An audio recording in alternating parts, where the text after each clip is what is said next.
My name is Suzanne Mulligan, and I am the Social Service Director here at Cumberland Trace in Plainfield, Indiana.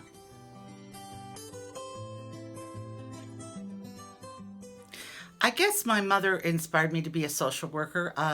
I started out going to nurses school, and I was hit by a car the first day of school.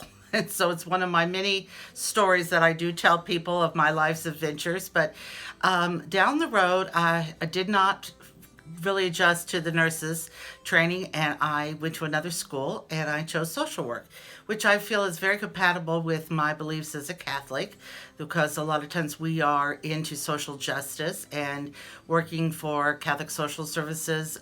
I have worked there in several agencies that it fit my value system very well. So that's probably was my mother, who was a nurse, actually worked at a nursing home, and that got me working into social work at nursing homes. So I have to thank her for that.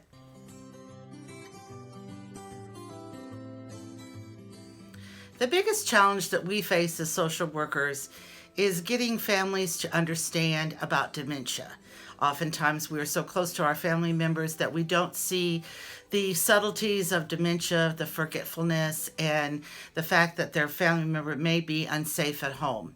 So that is one of the biggest challenges in getting them to understand that long-term placement, although it's hard for the family, that the person is giving up their home, their friends in the neighborhood, that this is a good choice for them because they'll be safer and have more nursing care. So that's one of the biggest challenges, is explaining about dementia, explaining about long-term placement, and perhaps even talking about some of the behaviors and the moods that come along with aging process, such as depression and anxiety. So I feel that that's one of the hardest challenges that we do have as a social services director.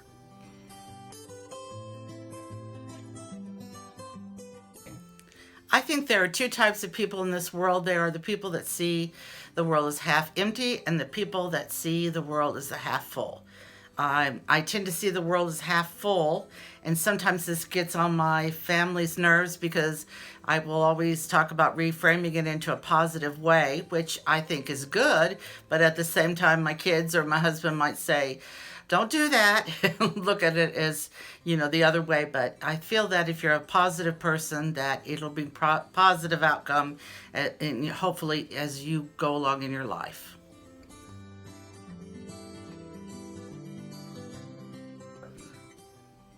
If I had a superpower, I have thought of this question before, which I don't know if that makes me a little bit odd, but I would love to fly.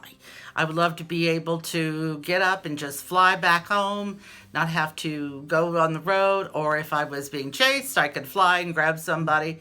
But I think flying would be the greatest. Maybe I'll come back as a bird, but that's what I would like. I would love to be able to fly.